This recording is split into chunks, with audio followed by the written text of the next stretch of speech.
Laurent Bouzereau with Universal. Make it official.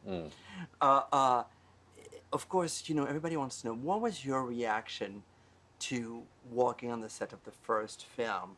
Steven, the cast, the huge Stan Winston T-Rex. What are your memories of those moments?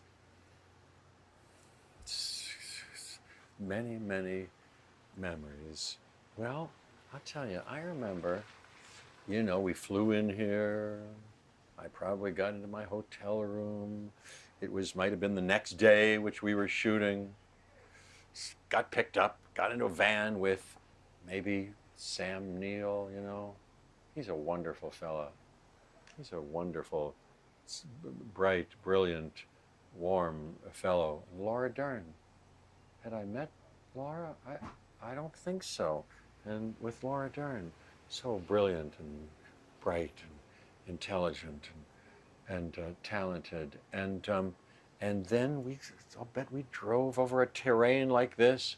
Where are we going? Look, you know, I wonder where they're shooting. Out to a jungle, a thing of our first scene. And there was Steven. And in fact, Steven, I hadn't seen him, Spielberg, from our meeting when we had it at Universal on the back lot. And we, you know, met and said, do we want to do this, etc. Then I saw him. He was so warm also, and great, and eager, and full of enthusiasm. It was just, and then Stan Winston, you say, who, you know, the first time during those first couple of weeks on Kauai, we saw that Triceratops, which was for all the world really there. The puppeteers, or whatever they call themselves, were sort of hid, 7 or 8 of them. One doing the blinking eyes, one doing the breath, were all hidden behind a thing. So we saw a dinosaur. It was breathtaking, really.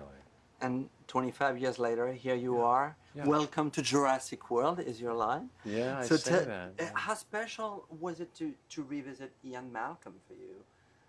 Very special. You know, I loved the creation of that character by Michael Crichton, brilliant creator of this. And yeah, I had a heck of a good time with it. They have written beautifully in the movies and given me interesting things to do and smart things to think about and rich things to feel about that are even not unrelated to some of our dilemmas in our world. How to live in accordance with nature, how to make the wisest and most ethical, moral use of science, how to fight against those who would act only out of their greed or militarism. Very interesting question. So it's a thrill to be able to revisit it and try to be as clear and effective as possible. Seeing the movie, it's such a special, different, it's almost like a horror movie. Yes, yes. What was your reaction?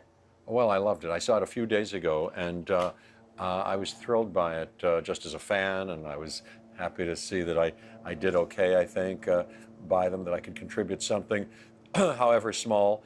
J.A. Bayona is a brilliant director. I'd seen all his movies before, and he was uniquely equipped from having done the big tsunami movie, so beautifully done, Naomi Watts, you know, and then When a Monster Calls. And, he's a very special man and a very special director, possessed of fierce and tremendous passion and focus and imagination.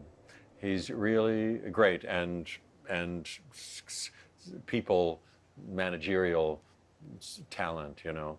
And then Colin Trevorrow, who wrote this one, who wrote and directed the last one, who's going to write the next one with Emily Carmichael and direct it, is a very sweet and wonderful man with whom I did that Jeep commercial on the Super Bowl. He's great. He's great and very brilliant. I was so proud to be in this movie, which I think is just spectacular. Well, thank you so much, Jeff. Always a pleasure to see you. My pleasure entirely. Congratulations on all your success. Thank you very, very much. So nice to see you, my friend. Take care. Take care. I'll see you again soon. Take care. Take care. Okay.